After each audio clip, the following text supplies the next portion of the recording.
Hey doing everyone, welcome back. Hey, just so y'all are aware of this, just kind of a heads up, if it ever bothers you to be called weird or a creepy weirdo, maybe you could try being not weird or not a creepy weirdo. I mean, just a thought. I mean, not that weird in and of itself is necessarily a bad thing, but I mean, if you're like super weird, we're all weird to a certain extent. But wow, some of the stuff we're hearing politically, right? Um, let's take, for example, the uh, vice presidential nominee J.D. Vance, for example. This guy, oh boy, he thinks that childless cat ladies should have less of a vote than people with kids. First of all, how are you going to enforce that? And second of all, no, that's just stupid. Less of a vote. Now, first of all, if you've seen some of my videos, I have cats. I have 5 of them. If you've seen all the videos, you've met 4.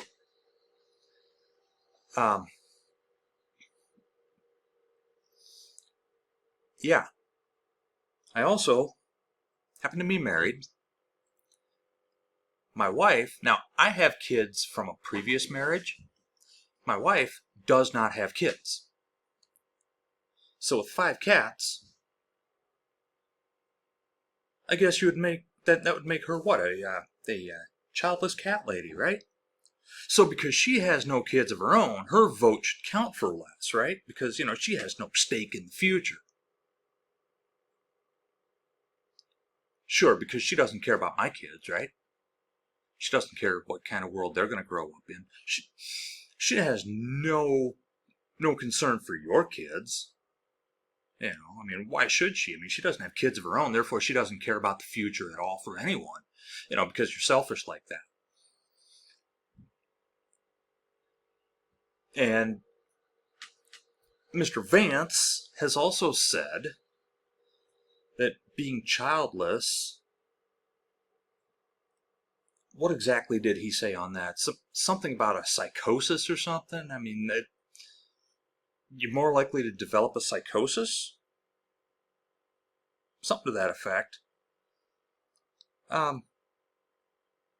Sure. I mean, my wife's a little bit crazy. But I have kids. I think I'm a little bit crazier than she is because I have kids.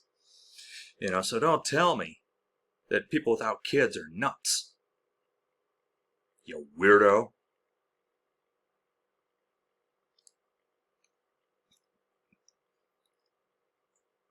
And then, we've got old Donald Trump out there, right? And he just says the weirdest stuff that makes no sense at all to anybody. Let's go with the boat story, right?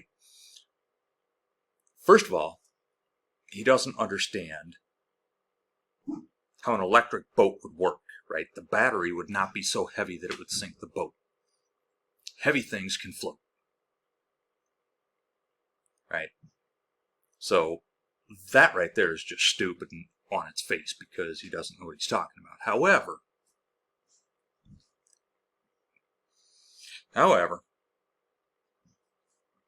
all right, let's just say you're on a boat, an EV boat, and it sinks.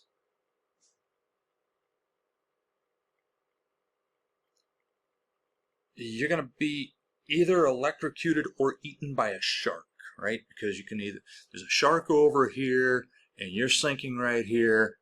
So, if you can either jump over there by the shark or you can go down with the boat and be electrocuted. What? First of all, on its face, that's just a dumb scenario. And second of all, you weirdo, most people, let's just assume that the battery would electrocute you. They're made in such a way that they wouldn't, but okay, whatever. Let's just assume that it will. And there's a shark over there, right? Now, if the shark is over there, I would jump that way. You weirdo, why would you do that? But then again, we're talking about a guy who's friends with the late, great Hannibal Lecter, who is a fictional character, who could very well still be alive if he was real, considering the character was born in, I want to say 1933 maybe? Anyway, it was in the 1930s that the character was born, according to the story. Stop being a weirdo. You're making no sense. You know, don't tell me about sharks and electric boats and Hannibal Lecter and I don't remember. You know, I mean, sure, that's from his first campaign back in 2016, but that's the kind of stuff that he does. And, you know, don't come up with just stupid names for people. Don't tell us that the vice president turned black, you weirdo.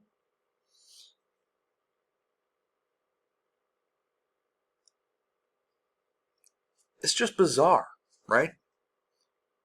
Weird in and of itself is fine.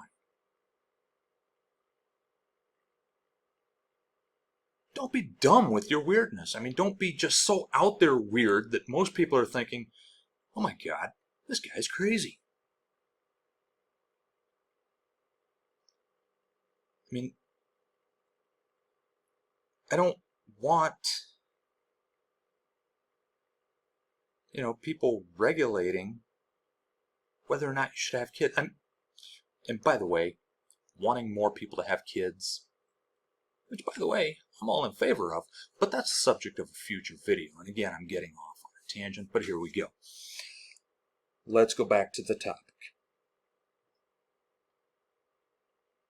Stop trying to regulate people's families. Stop trying to take rights away from people for their life decisions. I mean, in the case of my wife, it wasn't that she chose not to have kids, it just didn't happen. So what, she shouldn't have kids? Or, excuse me, she doesn't have kids, therefore she shouldn't have a vote? Or she should have less of a vote? How would that work anyway? Since I have 2 kids and they're both grown, would I get 3 votes then? 1 for me and 1 for each of them? And then each one of them would get a vote, but only 1 because they don't have kids yet? Would my ex-wife also get 3 votes? 1 for each of them and 1 for herself. And would that not effectively end up with my kids getting 4 votes each if my ex-wife and I were to vote the same way and the kids both voted the same way we did? Makes no sense.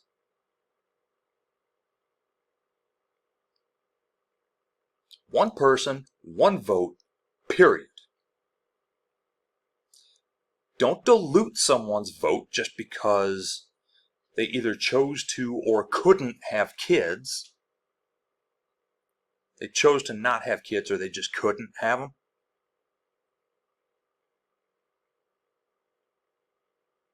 You know, that brings up another question on the whole kids, right?